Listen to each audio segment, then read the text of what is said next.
Everything's bigger in the Lone Star State, from the Steers here at the Fort Worth Stockyards to the NFL Draft. We're live in Texas tonight in sports. It's been a whirlwind of a week here at Liberty University. None of the staff really saw it coming when Turner Gill announced he was retiring on Sunday, and they wasted no time making the decision to hire former Ole Miss head coach Hugh Freeze. And as Liberty's 9th head coach, Freeze brings about 25 years of coaching experience. Pay attention, 4th down, and this is the most bizarre touchdown you will see all year. Kyle Wolam takes the snap, turns his back, throws the granny shot right to Quinn Overstreet. Touchdown, Stanton River. This is backyard football. I challenge you to find a more creative touchdown. Yeah, my DMs are open. Wednesday was Pro-Am Day on the old white course. One final chance for the Tour pros to kind of let their hair down just a bit before tournament play starts on Thursday. Yeah, a whole lot of fun. Not a bad way to spend your holiday. And here at the Greenbrier, they know how to do Independence Day upright. And if you were here, you couldn't miss it. It's Williams Stadium maxed out around 19,000. But when everything is complete, it'll hold a whopping 25,000 fans. 20 minutes southwest of downtown Dallas. It's a city getting ready for a pretty big shindig, the 2018 NFL Draft. Texas is known for honky-tonks and Longhorns, plus a few Cowboys. And the Cowboys who play football here at AT&T Stadium have rolled out the red carpet for the annual NFL Draft Party. It's the first time the Lone Star State has hosted the spectacle and the first time it's being staged inside an NFL stadium. The 3-day draft will see 20,000 fans inside the draft theater a day, and there are 1,600 chairs on the floor in front of the stage for 50 lucky fans per team, chosen by the clubs in a setup similar to a national political convention. For Sox pitcher Tanner Houck, a strikeout is more than just a K on a stat sheet. It's hope that one more child in the United States can amount to more than just a number. With 29 recorded strikeouts so far this season, a lot of eyes are on Tanner Houck as a future standout for the Red Sox. While a career in baseball is a dream come true for the 21-year-old, Tanner is more concerned with giving other kids the chance to dream big too.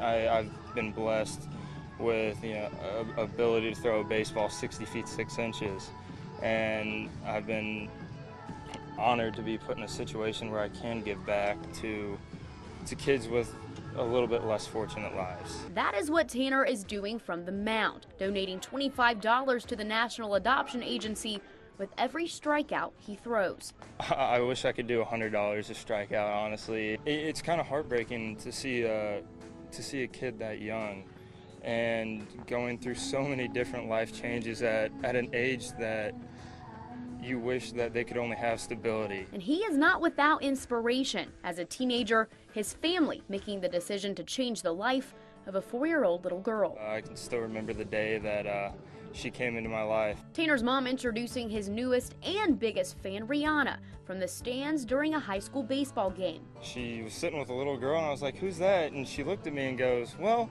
this is your new sister." And after that, after we got her, it was just kind of like, wow, she changed our life for the better. It took one little girl to capture his heart, but Tanner is not stopping with just one, using his platform to make a difference in countless lives, hoping others will consider the route of adoption. I want to be a positive influence for people. If I can never play baseball again, that's kind of what my legacy to be. Welcome back to Pittsburgh, everybody. A blue-collar town with tough-minded, hard-nosed people. The Hokies say it's only appropriate that they open the NCAA tournament here against Alabama because that's exactly the persona they tried to take on as a team. Now that you say that, yeah, I think it does fit us well. We work hard for everything. We don't get the national notoriety that we're supposed to. We're a really good team, and we got to accept that. And just the idea of bringing everything that we've had during the season into one place and just giving it all here. Baseball royalty is in town this week in the form of Hall of Famer Tony La Russa. Victoria Wood sat down with the former big league manager to get his thoughts on everything from his new job with the Red Sox to baseball analytics. We are truly in the midst of a legend here tonight at Salem Memorial Stadium. He's laughing, but I'm definitely not. You may know him as former manager for teams like Chicago White Sox, Oakland A's, and St. Louis Cardinals, Baseball Hall of Famer himself. Now moving into a new role with the Boston Red Sox. Mr. Tony La Russa here with us today. Quite the resume of a career. How excited are you to continue this career in a place like Boston as the assistant to the director of baseball operations? That's a great question because I signed out of high school and I've never worked a day in my life. I've just been involved doing something that I love. And not being on the field, but still caring about winning and losing, that's what happens when you're upstairs. We're anxiously counting down and awaiting tonight's College Football Hall of Fame induction ceremony. Now, late last week, we had a chance to sit down with longtime Virginia Tech assistant football coaches Bud Foster and Charlie Wiles to get their thoughts on their friend and mentor, Frank Beamer, getting the call to the Hall. He was very loyal to me, and in turn, I was very loyal to him. Have a great preparation, all right? Let's go, man, go. He wanted to please Coach. Why are you walking? Why are you walking, guy? Bud Foster and Charlie Wiles both played for Frank Beamer at Murray State, where Beamer picked up the first 42 of his 280 coaching wins. Foster followed Beamer to Blacksburg in 1987 and has been there for more than 3 decades, while Wiles joined him in 1996 and has remained ever since. Those two, better than anyone, can vouch for Coach Beamer's Hall of Fame credentials. Number one competitor. You know, Coach wants to win, loves to win. Age is no limit for 12-year-old North Cross student Xavier Mitchell, one of only 5 national track champions out of Virginia this year and a member of the U.S. track and field team. The sky is his only limit. WDBJ7's Victoria Wood has his story. He's not the Flash, or Dash, or Usain Bolt. I was kind of destined to do track, I guess. He's Xavier Mitchell. It's kind of my sport.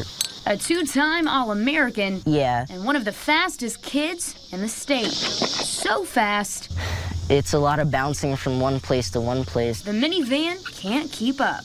Half the time, my mom runs out of gas. We were coming from football practice. I'm like, oh my gosh, we got to stop and get gas.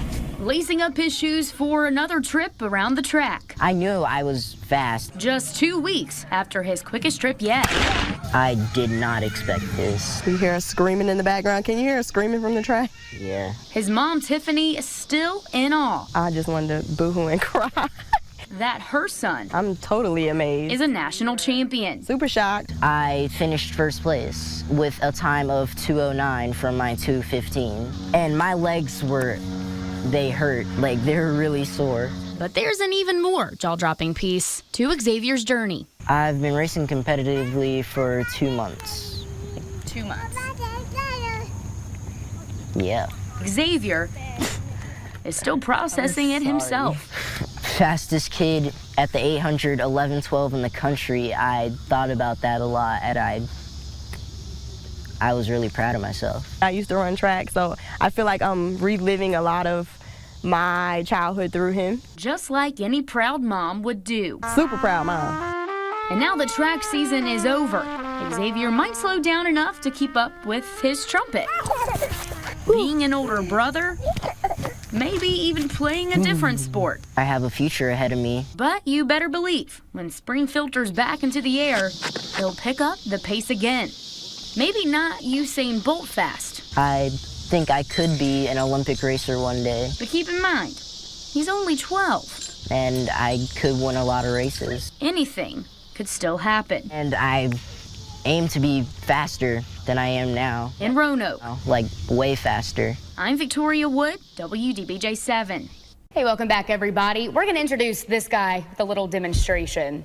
How about it? When Travis and I are standing next to each other in the studio, it's pretty easy to convince you guys at home that I'm a lot taller than I actually am. Not even a booster box would help me standing next to our Toyota Player of the Week. Just how tall is Glenvar's Landry Gerbers? You're about to find out. Ready, set, go. If you don't notice his laser-like passes or the hair hanging out of his helmet, Come on. you'll notice Landry Gerbers for this. He's got a lot of upside because he's 6'6". Not a lot of 6'6" guys walking around. Just imagine being the player who had to sack all 240 pounds of him. And I'm glad it's not me. I mean, I'd like to be intimidating just because I feel like it gives an advantage, but I'm really a gentle giant, I guess.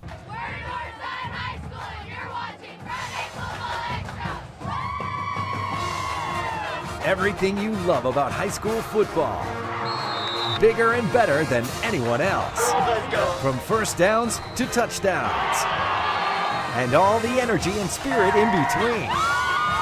This is way more than football. It's Friday Football Extra, sponsored by Anchor Truck Accessories, Virginia Prosthetics and Orthotics, Monita Heating and Air, Dr. Fame Allergy and Asthma, Jersey Lilies, Toyota, Shively Electric Company. Now, here's Travis Wells and Victoria Wood. It's week 8 of the high school football season. Thanks for joining us, everybody, for Friday Football Extra. Hey, the jockeying for playoff position is in full swing, and several games tonight had seeding implications. Yes, they did. We've got 12 big games to get to tonight, in spite of Hurricane Michael, who got kicked to the curb today. We start with the unbeaten Northside Vikings at home against winless Stanton River. It was Cancer Awareness Night at Jim Hickam Field, complete with a pregame balloon release. The Vikings wasted no time going to work. The gift to Princeton Hall, he slips through the line and scoots 22 yards for the game's first touchdown to make it 7-0 Vikings. Plenty more where that came from a little bit later. It's Jalen Jackson driving back, hooking up with Christian Fisher. Fisher sniffs the end zone to put the Vikings on top by 2 scores. To the second quarter we go. We're going to give it to Hall again. This time he's slicing and dicing to the house for another touchdown, putting the entire Golden Eagles defense on skates, as well as the ref at the goal line. Northside was cruising. Hall scored one more time here on a 17-yard scamper. The Vikings take Stanton River out behind the woodshed, 48-7, the final. Greenbrier and Floyd County moved their game to the rug at Salem Stadium tonight, where the Highlanders tried to get to a perfect 8-0. Logan Sherrill took in that one, as well as the Christiansburg Hidden Valley matchup. It was all about kicking cancers behind at Salem Stadium. Floyd County taking on Greenbrier. Highlanders moving quickly in the first. Landry Gerber's play fake goes over the middle, finds Nicholas Siebold to the Cowbell's delight. Greenbrier now on the 3-inch line. Gerbers feeds Blake Custer, who pounds it in for the first score of the game.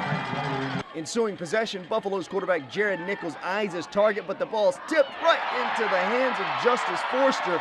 We're headed the other way. Highlanders capitalize on the turnover. Brady Loader gets the push and tacks on 7 more. Greenbrier up 14-0 in the first. Second quarter, all Greenbrier. James Street from midfield steamrolling and paving his way all the way to the crib. Greenbrier rolls Floyd County 42-0. Over at Bogle Stadium, Hidden Valley taking part in breast cancer awareness as well. Second half, Titans up 14-10 on Christiansburg. Fourth down for the Titans. Fake punt!